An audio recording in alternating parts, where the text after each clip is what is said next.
ourselves. We've slashed our use of coal so much that our last 2 coal-fired power stations will go offline for good in 2024. We've more than doubled our climate finance, providing vital support for poor and vulnerable nations around the world.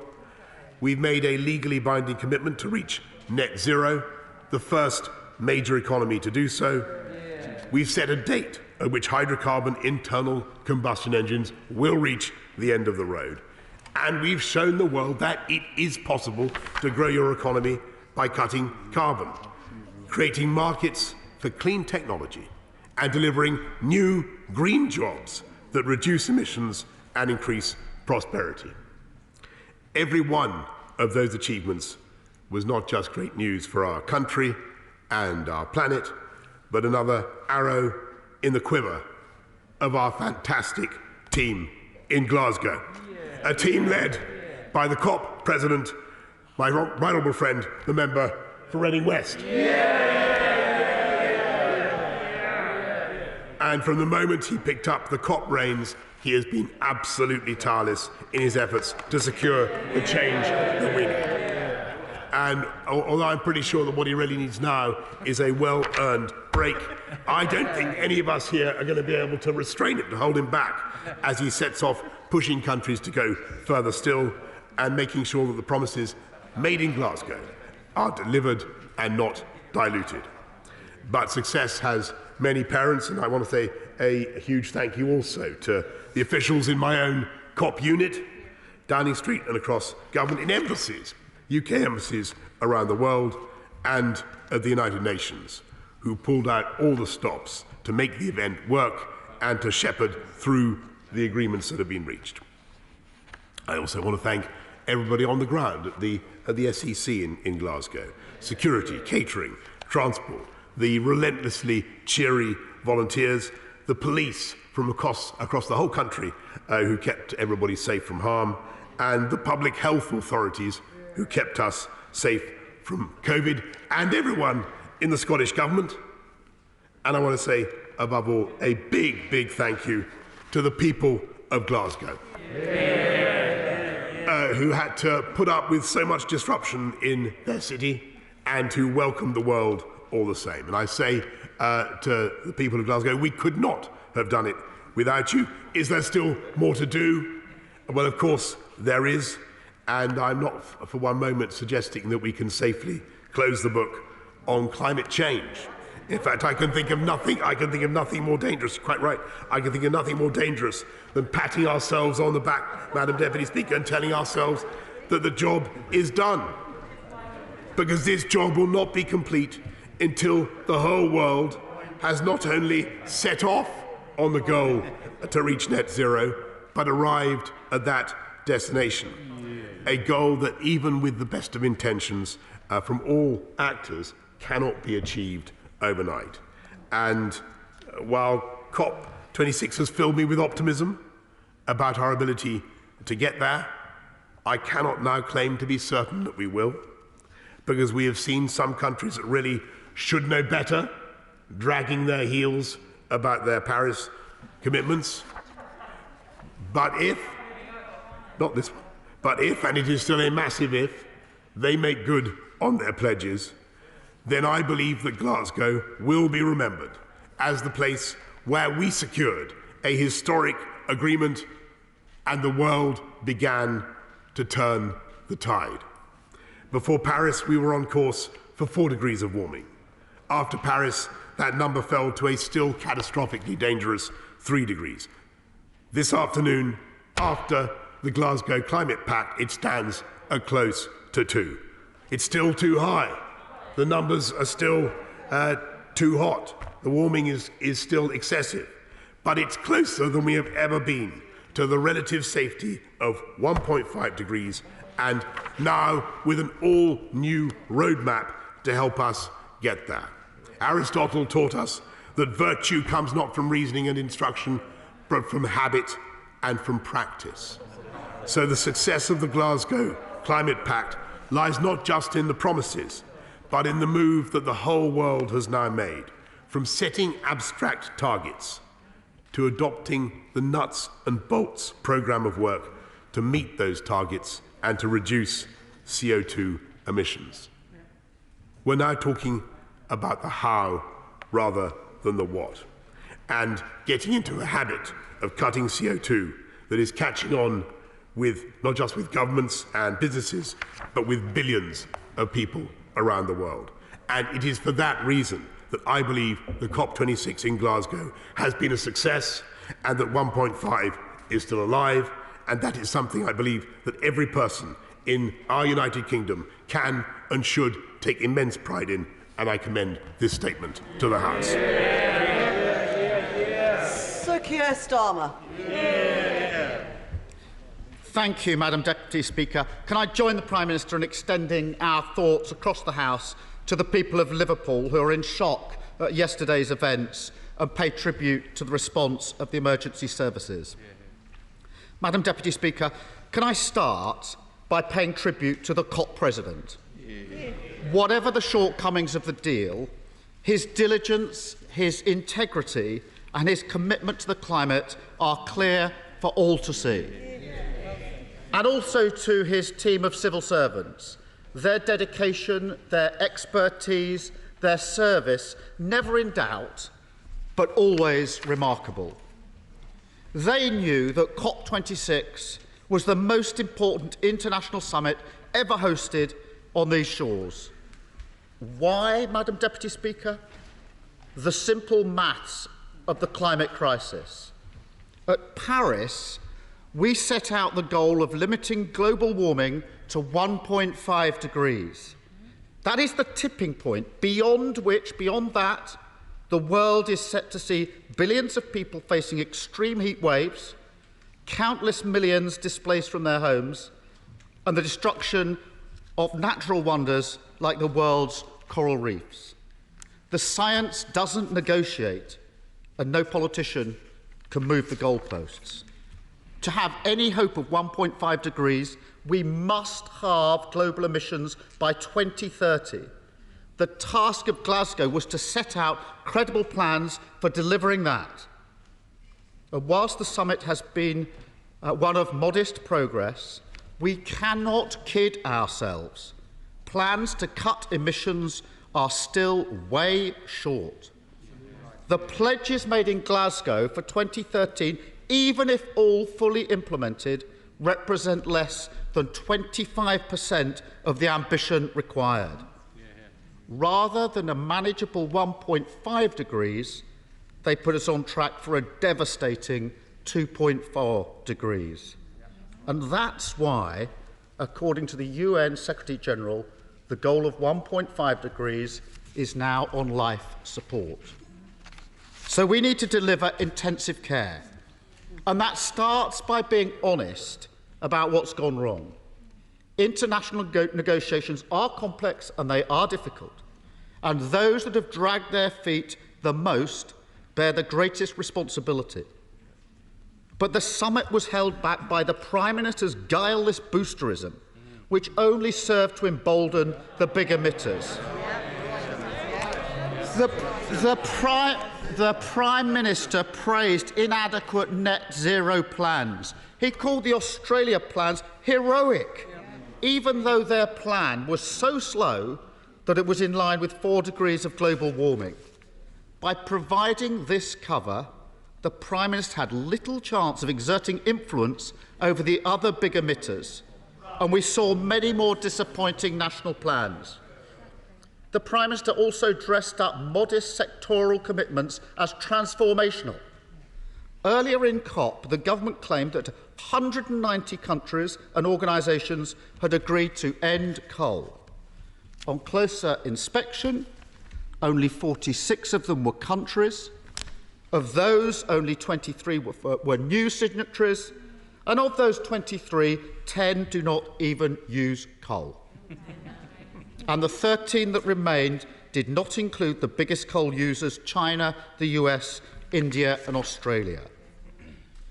And as things would move forward with no public pressure, the big emitters were emboldened. They clubbed together later in COP to gut the main deal's wording on coal.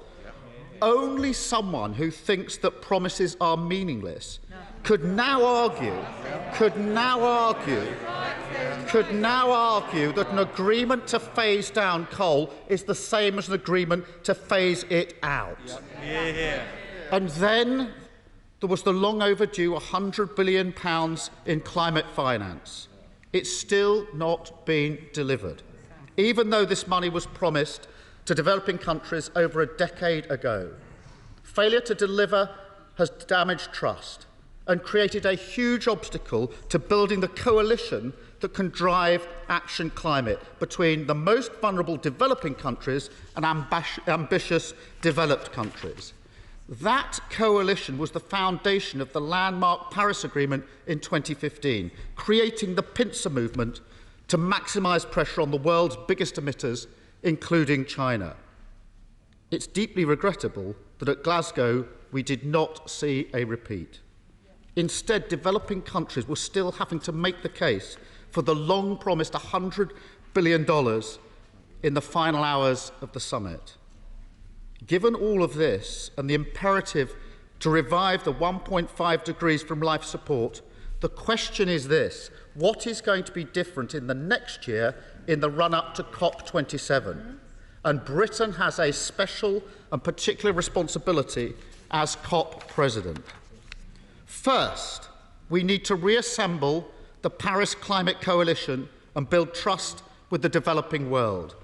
But cutting overseas aid does not build trust, it destroys it.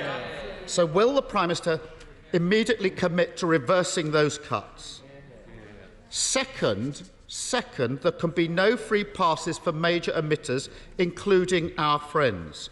We are doing a trade deal with Australia, where we have allowed them to drop Paris temperature commitments. That was a mistake. Will the Prime Minister put it right? Third, the Prime Minister is right to say we need to power past coal and phase out fossil fuels. But his ability to lead on the issue internationally has been hampered by his actions at home. It has never made sense for the government to be flirting with a new coal mine or to greenlight the Cambo oil field. So will he rewrite the planning framework to rule out coal, and will he now say no to Cambo? Finally, will he sort out the Chancellor? The budget was delivered in the week before COP26, as world leaders began to arrive on these shores. It did not even mention climate change. It gave a tax break for domestic flights and fell woefully short of the investment needed to deliver green jobs and a fair transition. The Prime Minister has been the wrong man in the wrong place at the wrong time. And Glasgow has been a missed opportunity, a stumble forward when we needed to make great strides, more climate delay when we needed delivery, and 1.5 degrees is now on life support. We still have the chance to keep 1.5 degrees alive, but only with intensive care. We have to speak honestly about the challenge we face to rebuild the coalition that we need and to take on the big emitters. We can and we must change course. Thank you, Madam Deputy. Prime Minister. Well, if I may say so, Madam Deputy Speaker, I think it's the usual pathetic attempt by the leader of the opposition to suck and blow at once. To congratulate the UK government for a success at COP, but somehow to attack myself. That's what he was trying to do, and I think it's pathetic. Let's take his points in turn. Australia signs up to net zero for the first time ever. Coal. No COP has ever mentioned phasing out coal before, Madam Deputy Speaker. 65 countries committed to phasing it out altogether by 2040, including the 4 biggest users of coal-fired power stations, Poland, Indonesia, and others. And Madam Deputy Speaker, he talks about he talks about climate finance, and the UK government rescinding its commitments. It is simply untrue, Madam Deputy Speaker. We have doubled our commitments to tackling climate change around the world and helping the developed world with £12.6 billion, as he knows full well, and that commitment is way outstrips what most other countries are making. And he talks about UK leadership throughout this campaign, which has been going on for 2 years to get the right result and to keep 1.5 alive. The UK has been way out in front under this government. We were the first major economy to legislate for net zero. 90% of the world has now followed us. At COP, we had one of the most ambitious NDCs, nationally determined contributions, of any country. If it hadn't been for the UK government, we would have had no inclusion of anything to do with nature and protecting forests at all, Madam Deputy Speaker.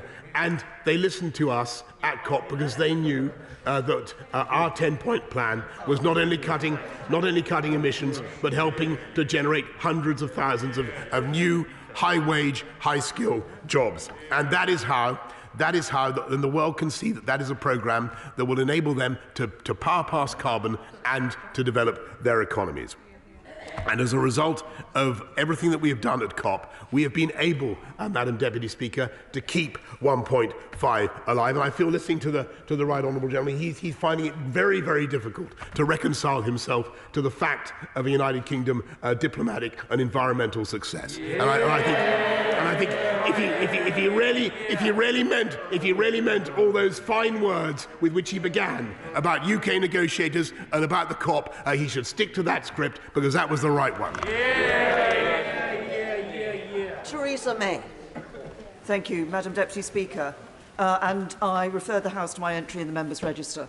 I first of all echo the remarks made by my right honourable friend about the appalling attack in Liverpool, and the thoughts of everybody in this House are with the people of Liverpool.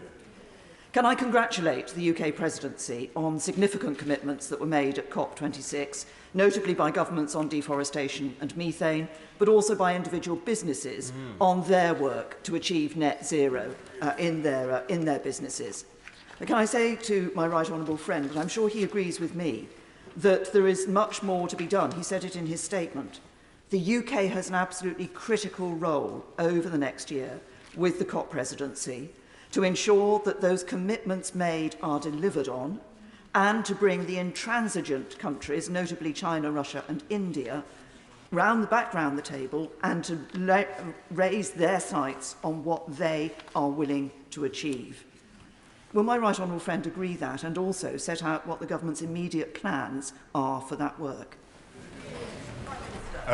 My right honourable friend is absolutely right about the vital importance of the private sector, and I think that this COP was a breakthrough in many ways, but not least because of the emphasis that it placed on getting the private sector in to help developing countries in particular to meet their carbon targets.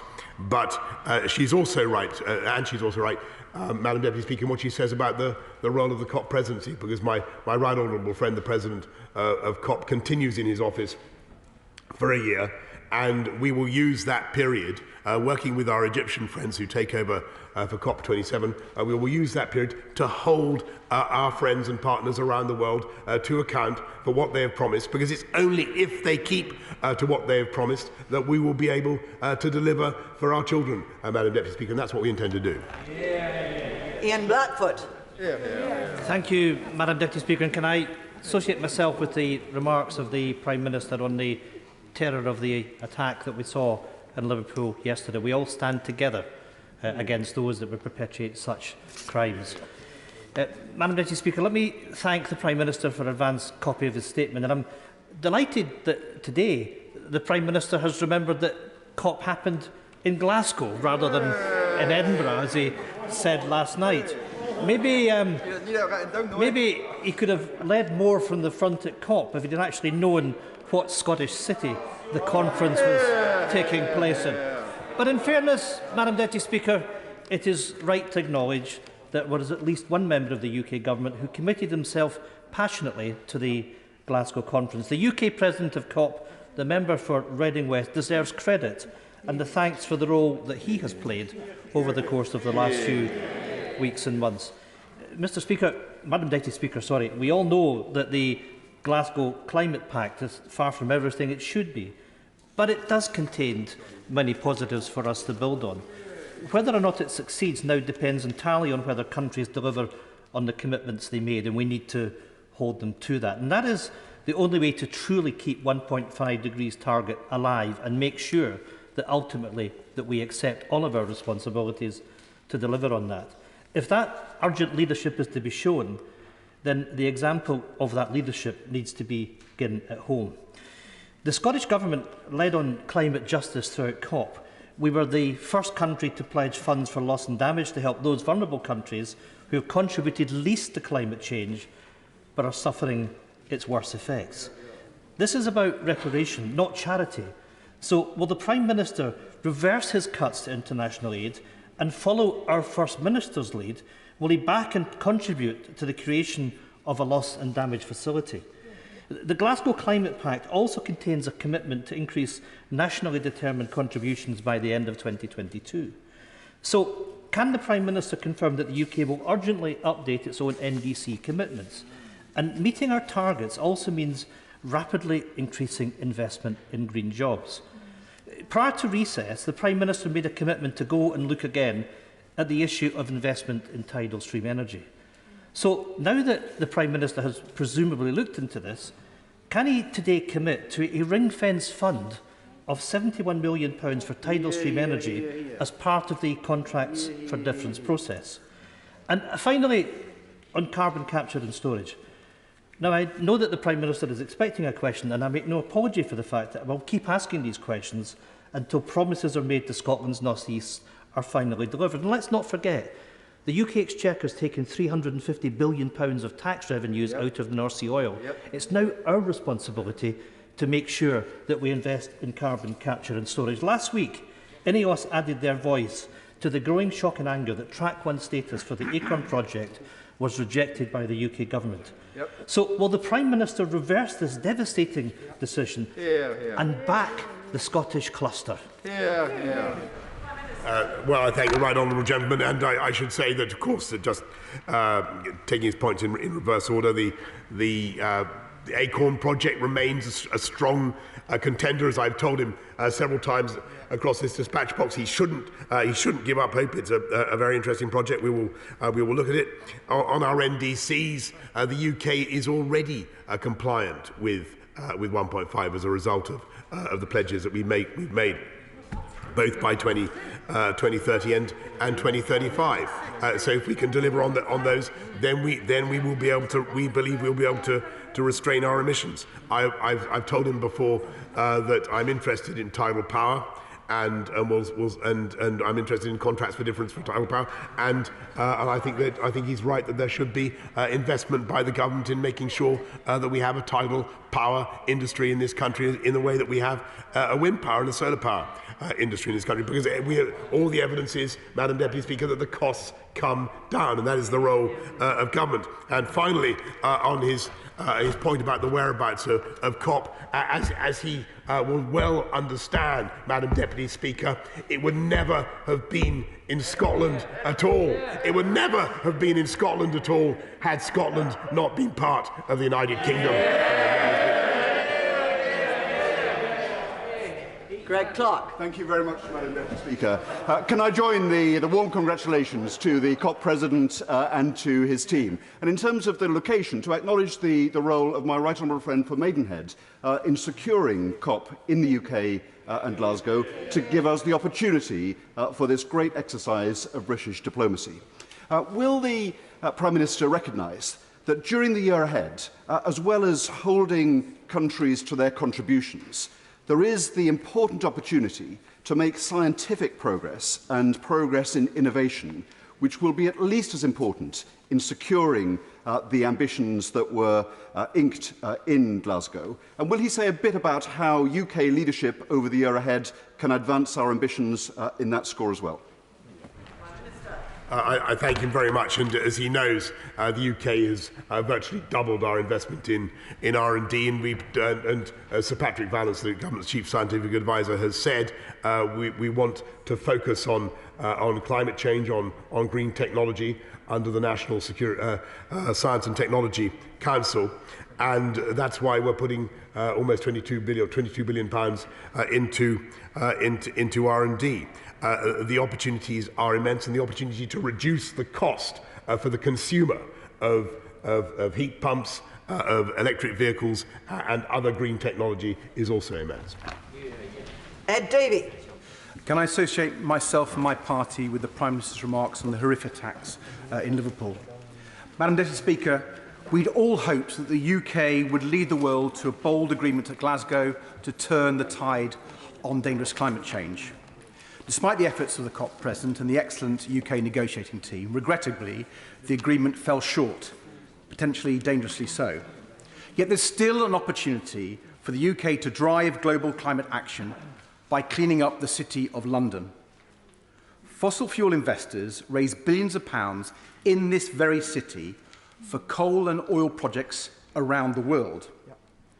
While China and India did stop a better deal on fossil fuels at COP, they can't stop the Prime Minister from showing leadership here in London. So will the Prime Minister stop dirty fossil fuel money for global coal and oil projects from being raised here in the City of London? Prime Minister.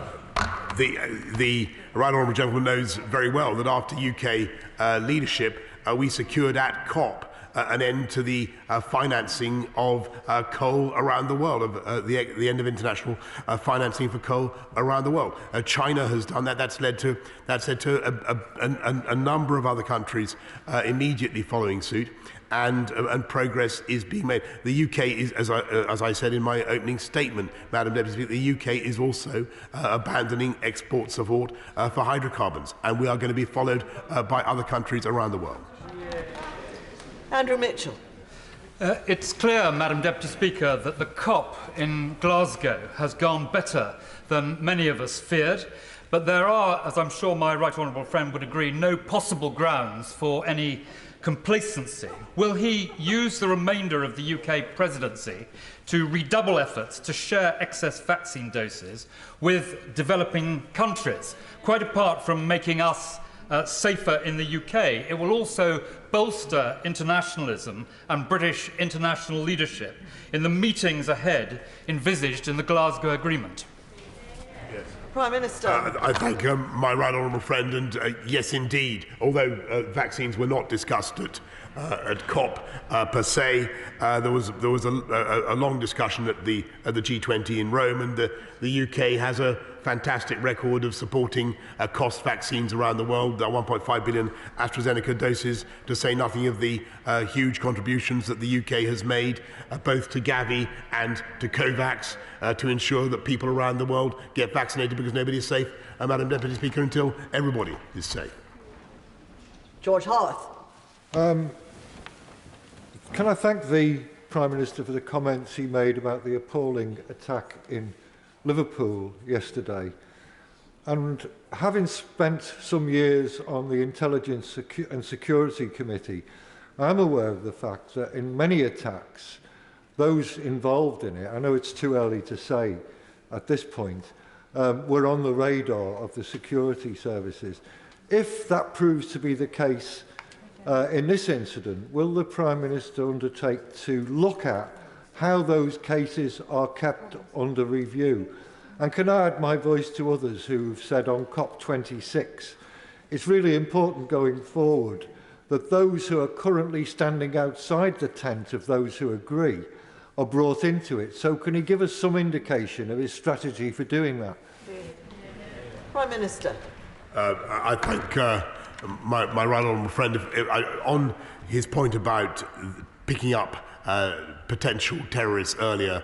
He's absolutely right, and he will know from his work on the ISC that the potential for cross tabulating, cross referring between the various data points that we have is, I think, the way forward, and that may help us, if we can do it in a sensitive way, to predict more of the problems that have been cropping up. As for bringing people into the tent, I think he's referring to ensuring that everybody in the developing world feels that they are being properly represented in these conversations. Is that what I do?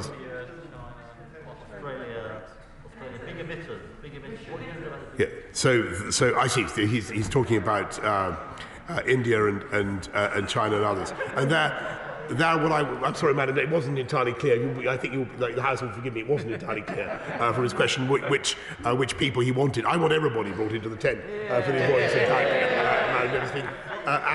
And with India and China, with India in particular, what needs to happen is that we need to work with the Indian government that are already doing some very impressive things to show how, with new technology, we can help that country to power past coal. They're already with the One Sun World One Grid project. They've got a huge amount of renewables already going, but the UK can take a leading role with partners around the world, building the coalitions of support and investment by the private sector to help even an economy as huge as India's to make this transition and make it much faster, Madam Deputy Speaker, than people currently think possible. Look at the speed with which the UK has done it. Other countries around the world can do the same. Andrew Murison. Can I congratulate the Prime Minister on his Glasgow achievements? Can he say what is being done to remedy the international shortage of critical minerals to make semiconductors, without which the achievement of our 2035 targets will be impossible? And what more can he do to grow our own Silicon Valleys to reduce our reliance on China and Taiwan? Prime Minister. My right honourable friend makes an extremely important point. The resources are there, there are adequate supplies. The problem lies in the supply chains. And that is an issue that we are working on together with our American friends and other partners around the world to ensure that there is no disruption in those supplies of critical things, particularly semiconductors. Barry Gardiner. Thank you, Madam Deputy Speaker. First, may I pay tribute to the Right Honourable Member for Reading West. He has gained enormous international respect for the diligent, courteous and tenacious way in which he conducted the negotiations as President of COP26.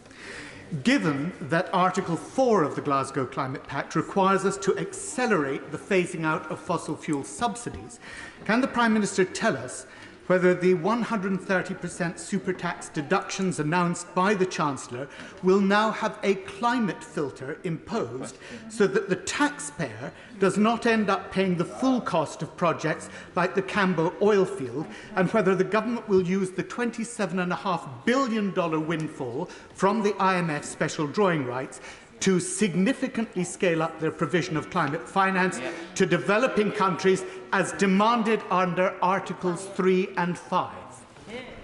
What I can certainly tell him is that the 125% super deduction that he rightly refers to will be of great assistance to companies across the whole of the UK in investing in new, clean, green technology, and that is the way forward.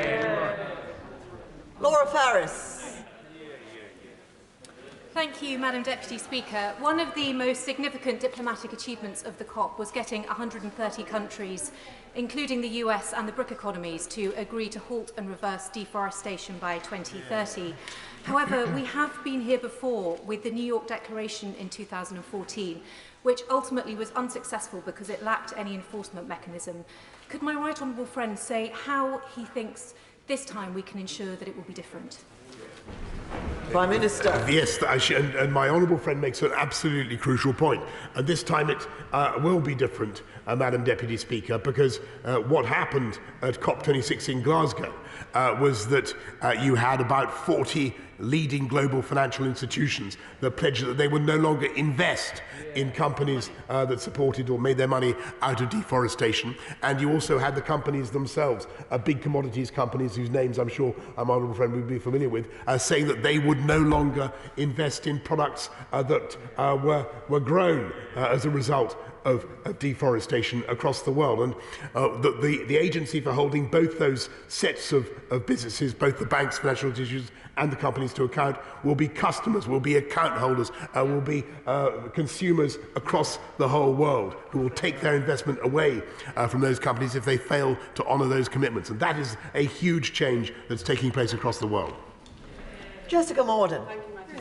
It's a welcome acknowledgement at COP that the world cannot decarbonise without steel, whether it be for wind turbines, electric vehicles, energy efficient buildings or infrastructure. Yet it was very disappointing that in the budget there was little to support the steel industry to decarbonise, little help with energy prices and no mention of the already small Green Steel Fund. So what practically are the government going to do to support our industry? Nuts and bolts, as the Prime Minister said earlier. Prime Minister.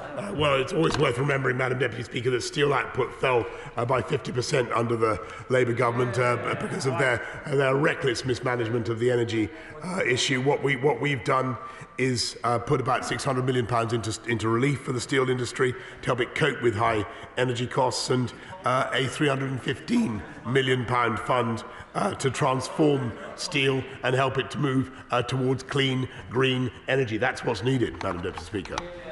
Alberto Costa. I thank the Prime Minister and the Honourable Member for Reading West and all the teams for the enormous work that they've done in putting together a great programme of the UK in partnership with Italy hosting COP26. Can I ask the Prime Minister to reassure the good people of South Leicestershire, and for that matter the country, that the agreement that his government has entered into and the policies and bills that he'll bring before this Parliament won't just help improve the climate, but will bring brilliant jobs to the people of South Leicestershire as part of the Green Deal economy that we're all looking forward to? Prime Minister. Yes, I thank my honourable friend. I should have renewed my thanks to the Italian presidency of the G20, co-presidency of COP, and Mario Draghi, who did an outstanding job throughout the period. And yes, he's totally right, because the Green Industrial Revolution, the 10-point plan, in the year since it was the 10 points were put forward to business around the world, they've secured £15 billion in investment in green technology in this country, many tens of thousands of high-wage, high-skilled jobs, and that is the future, Madam Deputy Speaker. Jeremy Corbyn. Thank you, Madam Deputy Speaker. New Delhi is now heading into a pollution lockdown because of the emissions that have affected the people there. The poorest people in the poorest places all around the world suffer the worst from pollution. So can he tell us what is he going to seriously do to bring China, Russia and Australia and others on board to get rid of their coal production? And also, the answer that he gave to the member for Kingston Surbiton was less than clear. Can he be absolutely now clear there will be no British financing whatsoever for any new fossil fuel industries anywhere in the world? Prime Minister. Yes, so that's on the first point of the last point you made. Yes, of course that's right. We're abandoning export finance, and I made that clear earlier on. We're abandoning export finance for the hydrocarbons industry, and that's a massive change, which has been difficult, because there are businesses in this country that have benefited from that export finance for many years, but we're making that change because we want the world to move away from hydrocarbons. As for what he says about India, I accept the points that he makes, but what we will do, as I think I said earlier on, is we will help the Indian government in any way that we can for them to move beyond coal as fast as they can. And actually, of course, it was disappointing to see the language changed from phase out to phase down, but we've never had any commitments on coal, whatever, in COP before. I think what will now happen is actually that the global peer pressure on countries to move away from coal will intensify very rapidly, and the change will happen much faster than people think. Dr. Julian Lewis. Thank you, Madam Deputy Speaker. After the downfall of the Soviet Union, it was discovered that various multilateral agreements that we thought we had over things like biological weapons had been systematically flouted. What confidence can we have if open societies observe the rules but closed societies cheat? Is there a regime in play to make sure that we would discover that? Prime Minister. One of the things that we agreed at this COP, and one of the reasons I believe it is so historic, is that we finally agreed the Paris rulebook, which contains, amongst other things, provisions for transparency, agreement about how we measure what we're trying to do around the world. That's immensely significant. And that gives a tool to everybody who cares about it. And even in closed societies, about which my right honourable friend knows a great deal, even in closed societies where they may not take voters very seriously, there are consumers that they take seriously, and people who are willing to protest, who they take seriously as well. Caroline Lucas. Thank you very much, Madam Deputy Speaker. The President of COP has undoubtedly done an excellent job, but frankly that's no thanks to the Prime Minister, who has consistently undermined climate leadership, whether that's by going ahead with an oil field at Cambo or cutting aid. 1.5 degrees is hanging by a thread, and the vulnerable countries feel betrayed, so a little bit more humility might be in order. But the Prime Minister says that we're not asking others to do anything that we're not doing ourselves.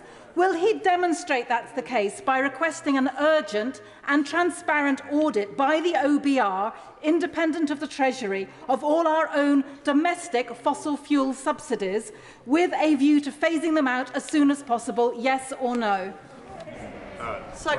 Again, I think she's rather like the right honourable gentleman. She's trying to have it both ways, to suck and blow at once. She can't say it was a successful COP and somehow attack the UK government. I really don't. I simply fail to see the logic. And what we are doing, what we are also doing, is we are moving beyond coal by 2024. Order. Mustn't shout at the Prime Minister. Everyone will have a chance to ask their question, and the honourable lady certainly mustn't shout at me. Let's try again. Sir Edward Lee.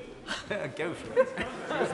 Could I urge the Prime Minister and other world leaders not to get ahead of public opinion on this? The people of Gainsborough South West Ward, which I represent, the 27th most deprived ward in the entire country, are not so much worried about the future of the Great Barrier Reef in 50 years' time. They're worried about their great big bloody heating bills now. And they are heavily reliant on gas, of which we have abundant supply. And manufacturers in northern levelling up towns are worried about their competitiveness with China, as more and more regulations are imposed on them. And to be fair to India, there are millions living in Uttar Pradesh, living in dire poverty, whose emissions are very low. How do we represent them? They live, their whole future depends now, this minute, on fossil fuels. Otherwise they might literally starve. Be realistic. Prime Minister. I'm very grateful to my right honourable friend. Of course, we must be realistic, but what we have seen is that it is entirely realistic to move very rapidly to renewable energy and to see the cost of that renewable energy fall vertiginously, as it has done. 60% the cost of wind has fallen just since 2015. Solar likewise. And so I urge him to tell his wonderful electorate in Gainsborough that this is a massive opportunity for us. We have first mover advantage, Madam Deputy Speaker. We're going, as we did in the first industrial revolution, we're going with this green industrial revolution now, and I believe it will be of massive long-term benefit to people across this country. Barry Sherman. Madam Deputy Speaker, will the Prime Minister agree with me that if we've got hope, any hope, of keeping 1.5 alive, we need to liberate the President to lead with all party support, a kind of revolution across our country, working together across party to involve every community, every town, every city, because if we don't grasp this, with our constituents and with the people that we represent, we won't get there. it is vital that this becomes a campaign with great leadership, but with full support of every community in the land.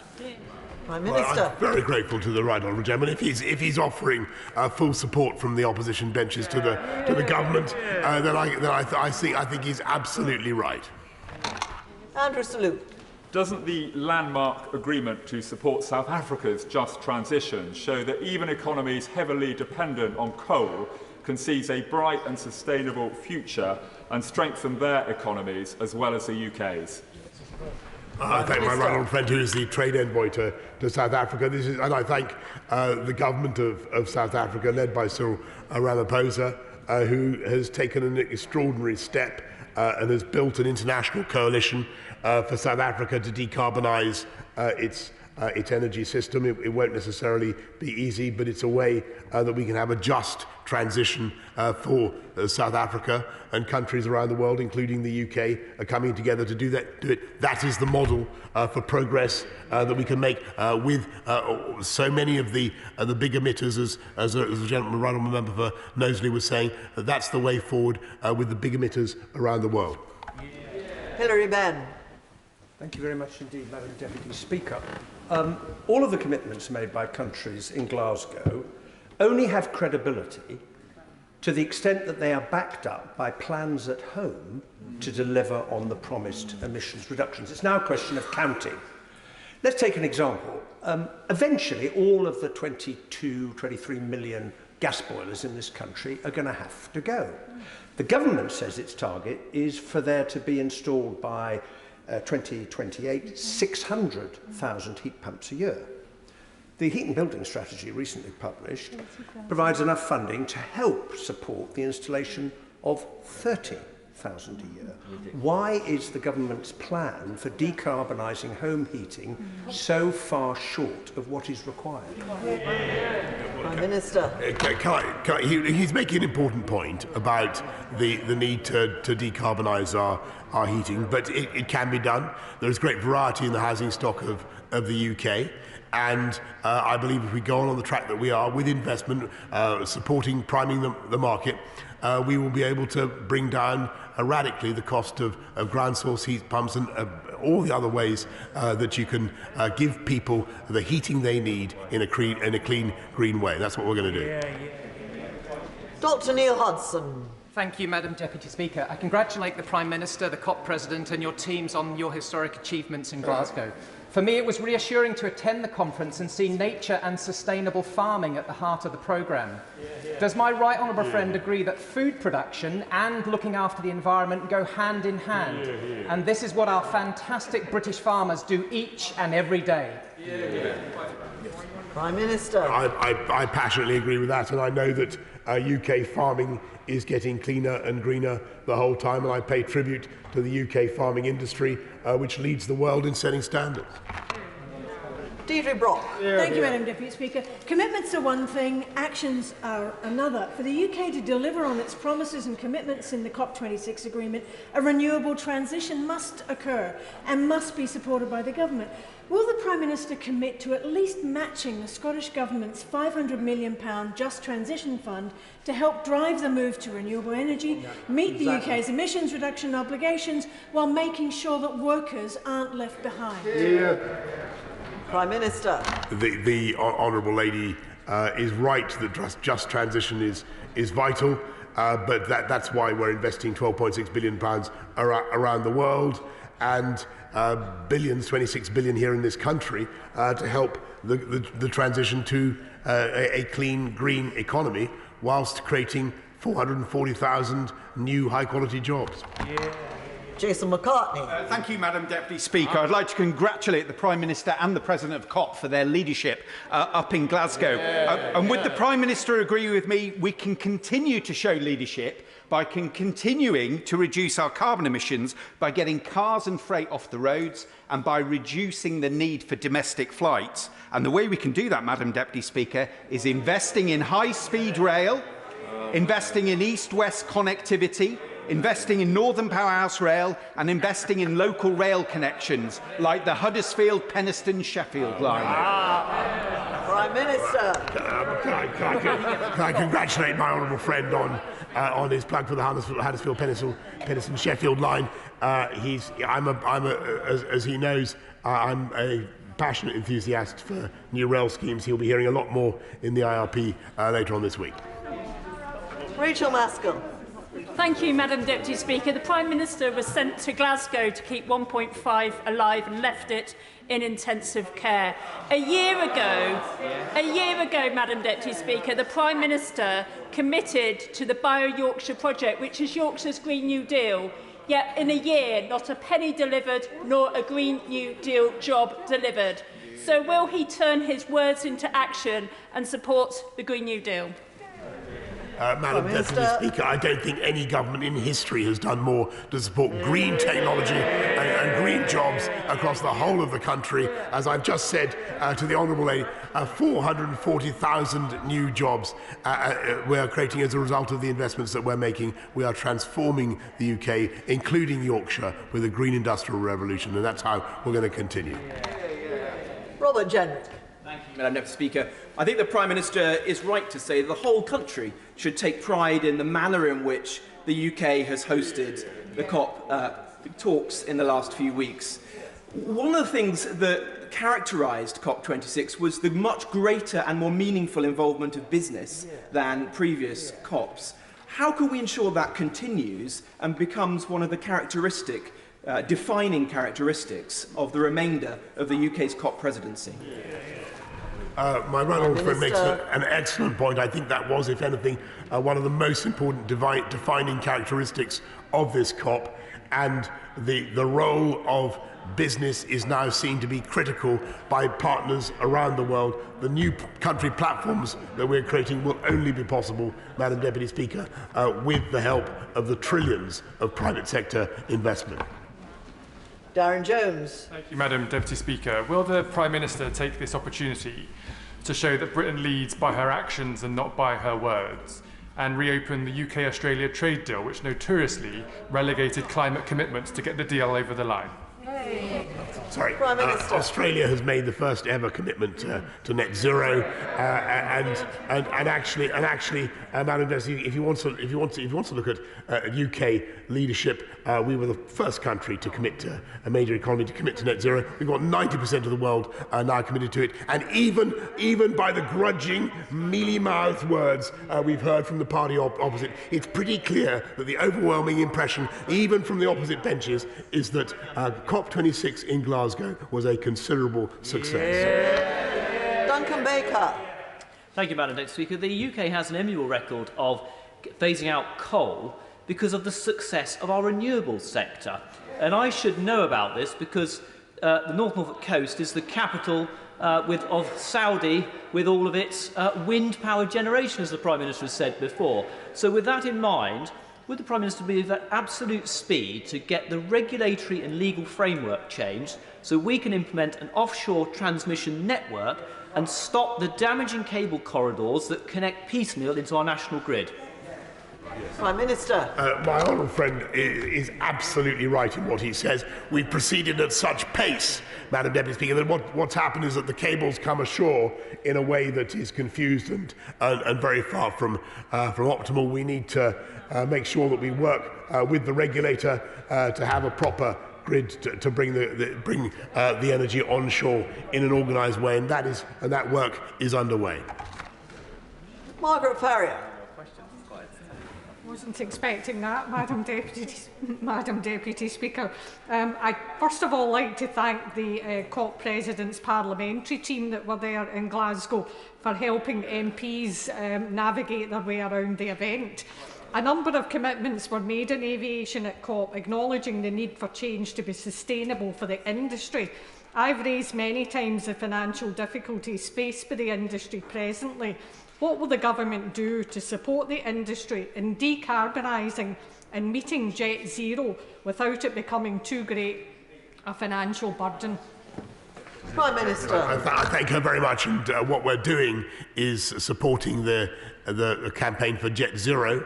We want the UK to lead the world in making sure that planes can fly without using tons of kerosene, and there are many attractive technologies. It won't be easy, but we want the whole world to come together and fix this, and we're setting an ambitious target of getting more sustainable aviation fuel into tanks by 2030, and also going for electric planes for short haul. Steve Brine. Many thanks, Madam Deputy Speaker. Can I just add my thanks to the Prime Minister and the unflappable, the unstoppable COP President sat beside him. It's very plain to hear that the Prime Minister and the COP President have really put themselves out there, and I think they've done the country and the world a great service. On coal, the agreement is welcome, and the Prime Minister has been very honest, as has the President said, that of course it could have been better. But I wonder if he'd concur on coal, that the direction of travel is now crystal clear, and the pressure on India and China and the other sort of coal-addicted nations is only going to increase now. So will he commit his government to use every resource that we have at our disposals to finish the job on coal? Yes. Prime Minister. Yes, I thank my honourable friend. He's totally right. And the way to finish the job on coal is to show countries that are having difficulties powering past coal that the technology does exist, and using our new country platforms to bring in the private sector and to help us fix it. And that's what's going to happen. We have been considering this subject now for an hour, which is the normal time for a statement, but this is a historically important statement, so I would like to make sure that everybody who wishes to ask a question has the opportunity to do so, but they really will have to be short questions now. And I'm slightly concerned about the Prime Minister's voice. I'm sure the Prime Minister isn't concerned, but I'm concerned about the Prime Minister's voice. And it would be a terrible thing if he were prevented from other things on which he has to make speeches in the near future because we keep him at the dispatch box for too long. Prime Minister is not concerned, but nevertheless we will be as quick as possible now because there's other business to get on to. Liam Byrne. Thank you, Madam Deputy Speaker. The Prime Minister probably admits that the weakest link of the deal was the lack of progress on defunding the polluters. The catchily named GFANS initiative disappointed many, and what that now means is that 1,400 of the world's 2,000 biggest companies don't have net zero targets. Their combined turnover, nearly $15 trillion. But most pension savers are funding them because the information isn't there in their accounts. When will that great deficit, Prime Minister, be fixed? Prime Minister. He's making a very important point, and the power of consumers and pension holders, investors, is enormous. We're looking at everything we can to encourage all companies to follow suit. Peer pressure, social pressure is going to have a massive influence. John Barron. Thank you, Madam Deputy Speaker. There's been real progress at COP26, and I think we should all be very grateful to its President and the Prime Minister for achieving so much. But the Prime Minister will be aware that we have to keep countries' feet close to the fire. What a reassurance can he provide that the annual progress reports have real teeth so leaders can be held accountable for the progress required in the short term in order to ensure that climate change targets are met in the long term? Prime Minister. I thank my right honourable friend again. The most important tool that we have now is transparent data. We agreed the Paris rulebook. People will not be able to evade their obligations. The data will be there for all to see, and we will hold them to account. Debbie Abrams. Thank you, Madam Deputy Speaker. I also want to add my voice to those calling for an urgent reparations for least developed countries around climate justice. I think they've had a collective slap in the face in conjunction with the cuts in development funding. But can I ask the Prime Minister specifically on the new planning framework whether he will be ruling out developments in fossil fuels? Minister. I can tell her that we want to move beyond coal. We'll have no more coal from 2024, and around the world we are no longer investing in fossil fuels. Bima Falami. Thank you, Madam Deputy Speaker. Whilst I was at COP in Glasgow, I definitely picked up some frustration from developing countries about the $100 billion of finance, climate finance, going to them. Could the Prime Minister outline how, over the next year, the UK is going to help set out and ensure how this money is going to reach developing countries, who's going to allocate it, and make sure we hold businesses and countries' feet to the fire to make sure that it happens? Prime Minister. We will make sure that we do indeed hold the developed world's feet to the fire. We got very close to the 100 billion. We'll get there by thereabouts by 2023. And frankly, that's much better than seemed possible earlier on in the negotiations. Clive Efford. Thank you, Madam Deputy Speaker. The Prime Minister has dodged the issue about turning the City of London into the capital of green investment. And so the UK is 1% of global emissions, but the City of London's corporations and financial institutions represent 15% of global emissions. So where is his plan to ensure that they commit to 1.5 and zero emissions? Prime Minister. Madam Deputy, the City of London is already the global centre of green investment, and its lead grows the whole time. Joy Morrissey. Thank you, Madam Deputy Speaker. And may I ask the Prime Minister to join me in thanking the PPS for the President of COP26. There could have been no better backbench champion to gently corral and encourage all of us to fight for the environmental issues that the member holds so dear. So may I thank her, and will the Prime Minister join me in thanking her? And will the Prime Minister give further information about the is it 210 million for small nuclear technology? If we had left it to the members opposite, we would have no nuclear technology or nuclear capacity to speak of. So could you update us on what are the plans for small nuclear technology? I thank my honourable friend, and she's absolutely right. I want to pay tribute to the brilliant PPS of the President of COP, and to confirm that we're putting another 200 million into supporting small modular reactors, Madam Deputy Speaker. Nadia Whittle. Thank you, Madam Deputy Speaker. The UK's leadership of COP26 was undermined by climate hypocrisy at home, but we still have the COP presidency, and a change of policy now could still influence others. So in that spirit, will the government stop drilling in the Cambo oil field, scrap plans for a new coal mine in Cumbria, and cancel cuts in taxes on domestic flights? Yes or no? Prime Minister. Yeah, Madam Deputy Speaker, this country has already shown unbelievable leadership in powering beyond coal, and the countries of the world can see that. Martin Vickers. Thank you, Madam Deputy Speaker. As my right honourable friend is aware, Northern Lincolnshire and the Humber region are major centres for our renewable energy sector and can play a major part in spearheading achieving the COP26 targets. Could my right honourable friend reaffirm government support for developing the industry, not just in Northern Lincolnshire but elsewhere, which will have the added benefit of levelling up many of our industrial areas? Yes. I congratulate my honourable friend on what he's doing to support low-carbon industries across the North East, and it has immense potential throughout the country. He's quite right. Alison McGovern. Thank you, Madam Deputy Speaker. I noticed in the Prime Minister's statement he mentioned Aristotle. So could he explain how breaking his own manifesto promise to the poorest people in the world, those worst affected by climate change, could possibly be consistent with the actions of the virtuous person? Because, Madam Deputy Speaker, we have not, and what we are doing is continue. No, and they must really retract this, Madam Deputy, because what we're doing is not only committing 11.6 billion, which I announced, which was a doubling of the previous commitment, but we are adding as soon as we can, as soon as the numbers will allow us, another £1 billion to £12.6 billion.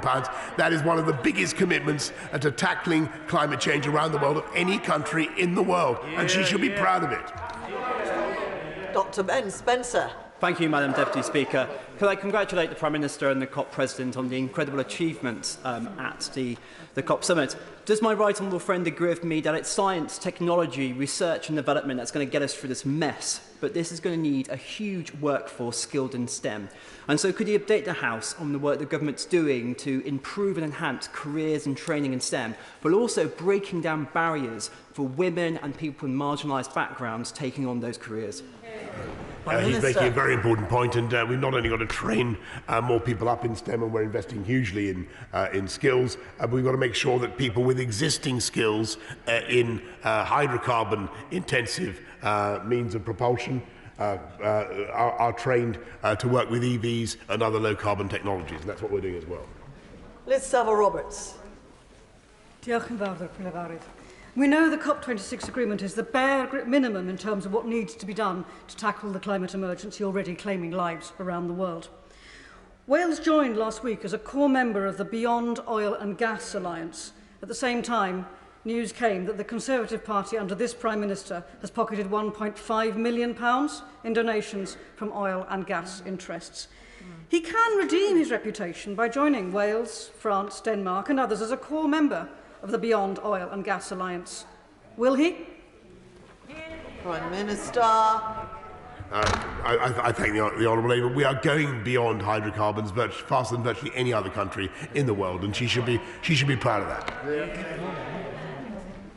Matt Rodder. Thank you, Madam Deputy Speaker. Could I pay tribute to the COP President for his work? Will the Prime Minister now indicate how he is going to put pressure on the major coal producers and importers, and indeed how he will use UK trade policy to achieve this? Prime Minister. We will hold all coal producers, importers, mining countries around the world to their commitment to reduce our global dependence on coal. They've made them in black and white in the Glasgow Climate Pact, and we will hold them to account. Catherine McKinnell. Thank you, Madam Deputy Speaker. And I'm sorry to cast a shadow on the mutual backslapping here today, because there has been widespread concern that the Prime Minister simply lacked the leadership we needed to see, given he had the presidency of COP26 and the presidency of the G7 chair.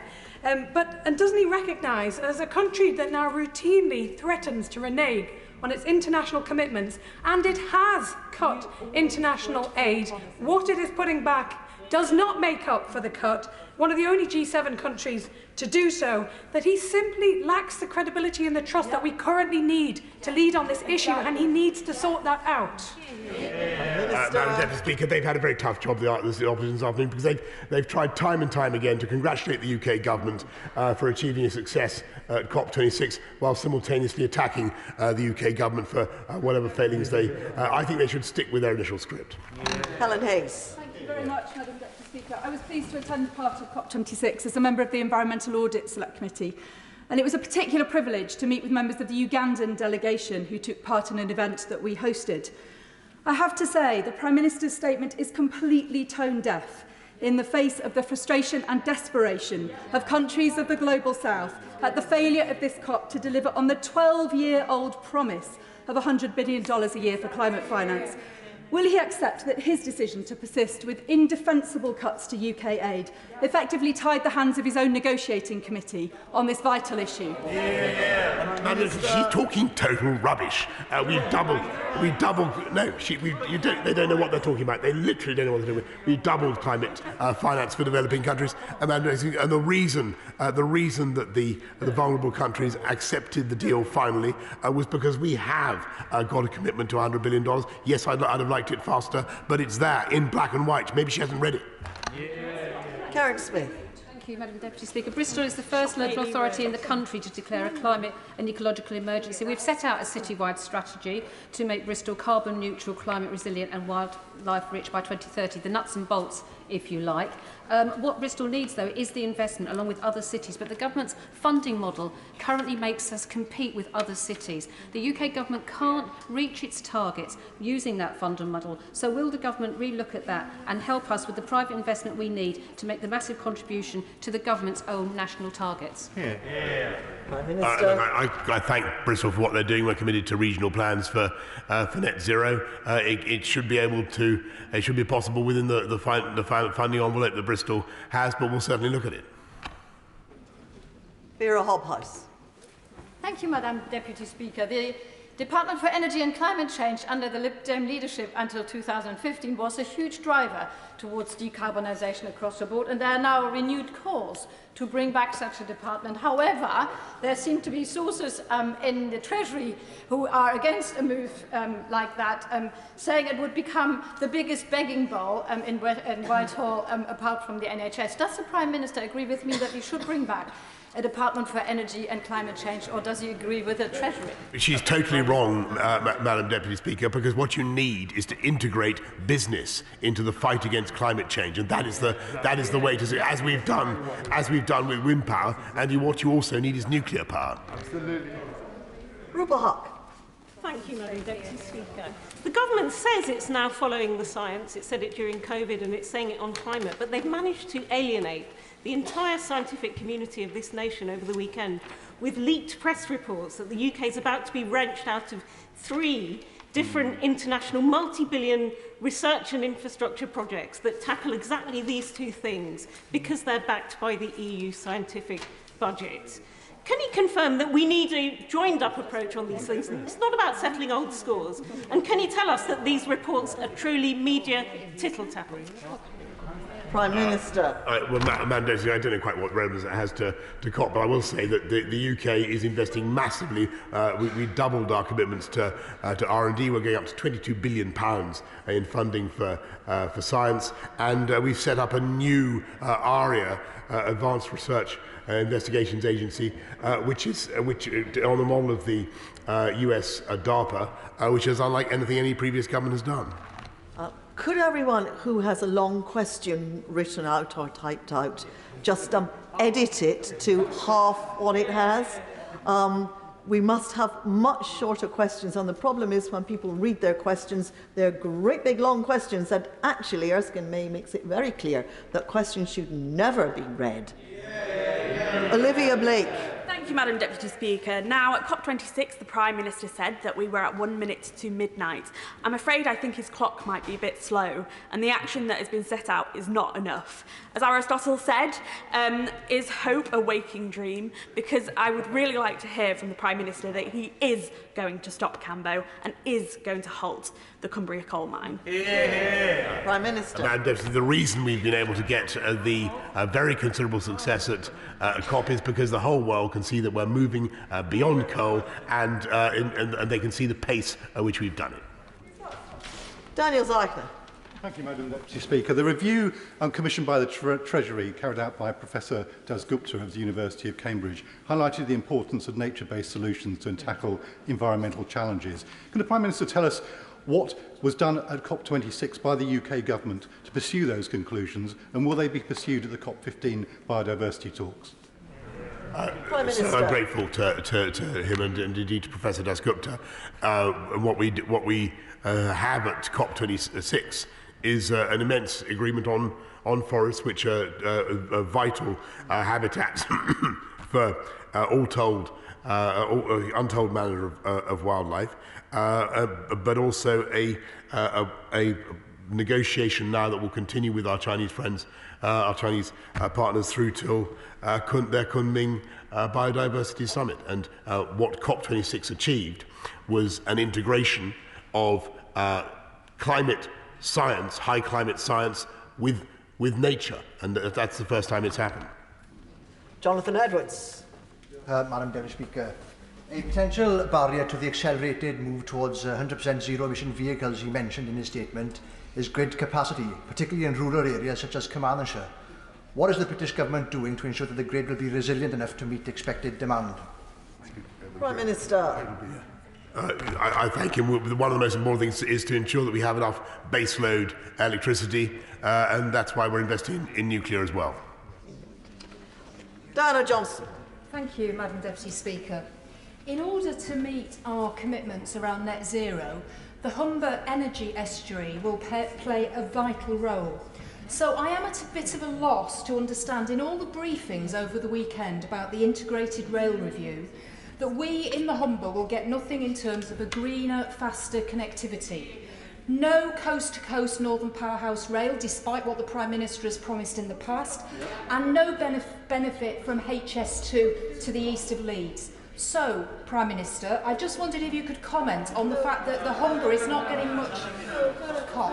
And the Honourable Lady mustn't say so, Prime Minister. She must ask if the Honourable Gentleman, Right Honourable Gentleman, Prime Minister.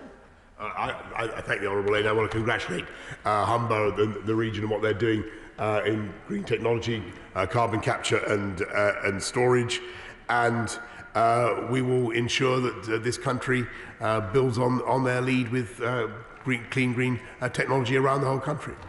Stephen Flynn. Thank you very much, Madam Deputy Speaker. In the run-up to COP, the Prime Minister spoke about Kermit the Frog. Of course, on the first day of COP, he then spoke about cows belching before disappearing up a closey for the next 2 weeks, instead focusing on his time on trying to cover up Conservative Party corruption. So can I ask the Prime Minister, when the world needed climate leadership, does he believe that he was a help or a hindrance? Prime Minister. Listen, I think that the opposition, as I say, have struggled all afternoon but with the appalling fact that COP26 has been a success, and I think they, in all humility, should recognise that. They should congratulate the negotiators. They should thank all the countries of the UN that came together to do something very difficult and very remarkable. And I'm grateful to all the participants. Ella McMorrin. Thank you, Madam Deputy Speaker. I've been at many COPs, and each one agrees more ambition, but we are yet to see the action that is needed. The world is currently on track for 2.4 degrees, a death sentence for millions, devastation for the planet. So how can we believe this Prime Minister to take the action needed when this government continues to use loopholes to fund fossil fuel projects overseas, locking communities into that fossil fuel era for decades? Prime Minister. I can't believe she's actually been at that many COPs, Madam Deputy Speaker, because no previous COP has agreed anything about coal or about cars or about trees or anything like the commitments that we made, the solid, granular commitments that the countries of the world made, including no new support for overseas coal-fired power stations, and they did it because this government is leading the way in cutting support for hydrocarbons overseas, and they could see it plain as a pikestaff. Alison Tulis. Thank you very much, Madam Deputy Speaker. Glasgow is a proud host of COP, and I would like to thank my constituents, Glasgow businesses and the COP volunteers who made the world so welcome. And to all our new friends, Scotland says, haste you back. Could I ask the Prime Minister if he will act to support and incentivise the investment in innovative startups like Catrick Technologies in my constituency, who are growing and developing world-leading green energy technology in Glasgow? I thank her, and I have seen some wonderful new technologies being developed by people, by businesses in Glasgow, where it's useful, appropriate for us to give support. We will. Alex Sobel. Thank you, Madam Deputy Speaker. I was at COP representing the Interparliamentary Union as the global co-rapporteur for COP26. The global parliaments delivered a very strong document, and while I was there I met the Speaker of the Tuvalu Parliament, Samuelu Tio, and he told me that donor countries had provided enough finance for them to build a seawall, but consultants from those donor countries could not agree how to build the seawall. This is one of the real difficult issues that we promise we cannot deliver. Will we deliver the adaptation measures that small and developing states need so they don't go under the ocean? He makes an excellent point. The next Egyptian presidency of COP will focus on adaptation measures and what we all need to do to support. Karen Buck. The Glasgow Climate Pact included a request that countries return next year with stronger targets for 2030. Yet within hours, the Australian government had issued a statement saying that they were not intending to strengthen their target. What will the government do over the remainder of the COP presidency to ensure that countries like Australia that do not meet their NDC commitments are encouraged to raise their standards and make sure that they deliver for the world? Prime Minister. Australia did make a commitment to net zero, and electorates around the world, the consumers around the world are now going to hold governments to account for the promises that they've made. Janet Davey. Thank you, Madam Deputy Speaker. When we consider energy efficiency, the UK is some of the draftiest homes in Europe. A national retrofit programme would not only drive down emissions, but would also create thousands of jobs for people around our countries and save families £400 off their annual energy bills. So can the Prime Minister tell us why he scrapped his Green Homes grant? Prime Minister. I thank her, and this is something that we're committed to doing, to retrofitting homes around the whole of the UK. The housing stock, as I said earlier this afternoon, is very various. You need different approaches in different places. But what we're doing is supporting households across the country to go green and thereby to save on their fuel bills as well. And that's the approach of the government. And finally, Stephen Farry. Thank you very much, Madam Deputy Speaker. Rather than self-congratulations today, surely the time to judge the historical significance of the Glasgow COP will be in 2050. And given that climate change is a truly global issue, does the Prime Minister recognise that one of the impacts of climate change is going to be more migration of peoples around the world, and also more conflict, sadly, in many places around the world? So in that context, surely the UK should be doing more to lead on international aid and also to have a more progressive asylum policy at home. Prime Minister. Madam Speaker, I think the whole House will agree 2050 is frankly far too late.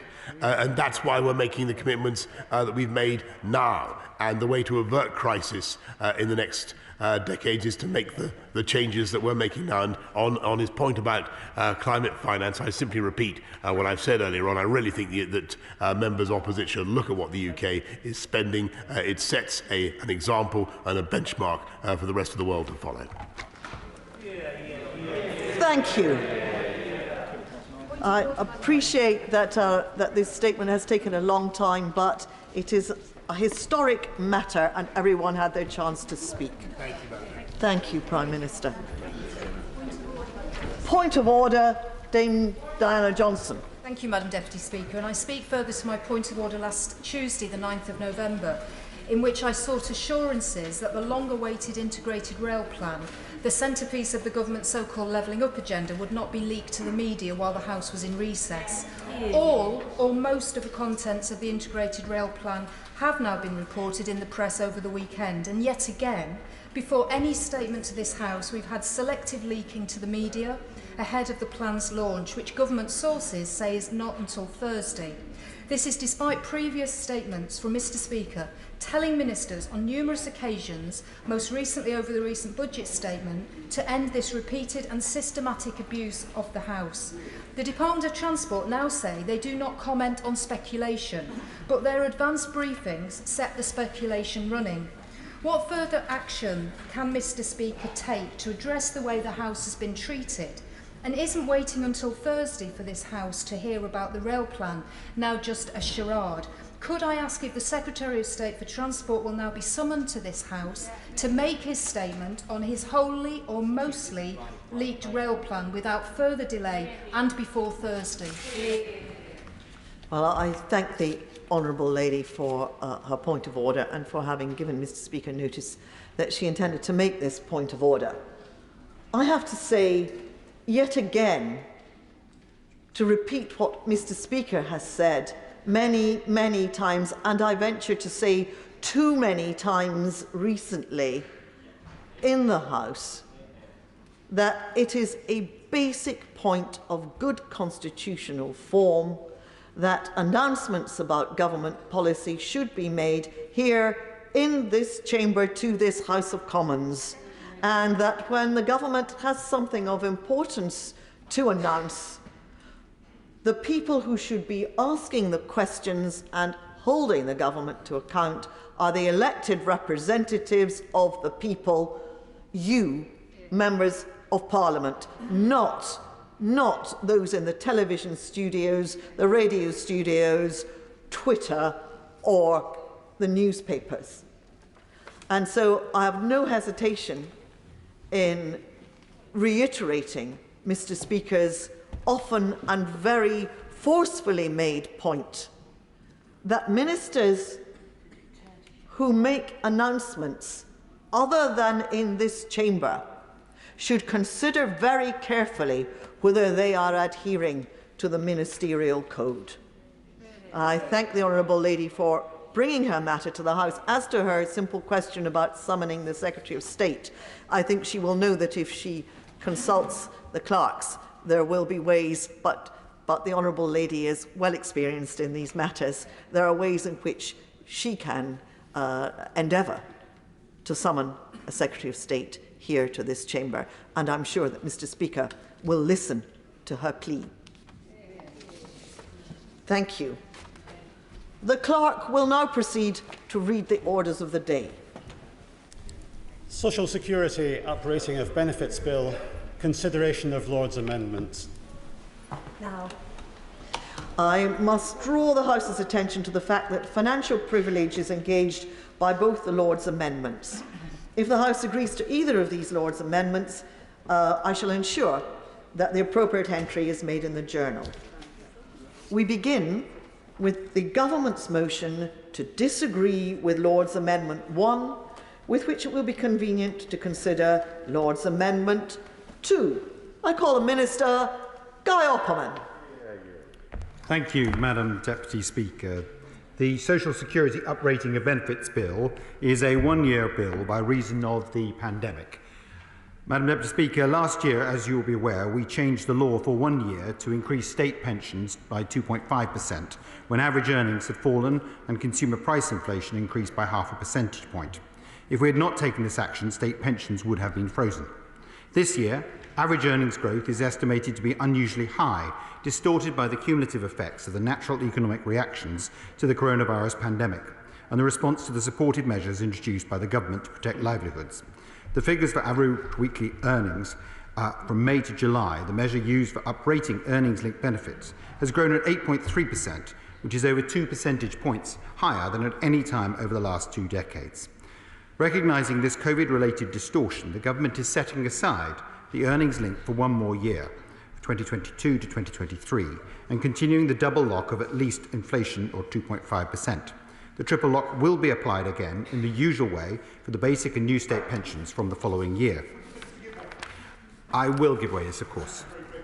For giving way, and of course I understand why the government has decided not to increase the state pension by 8%, but can he tell the House, is it still the government's intention that the value of the state pension should, over time, at least keep track with earnings?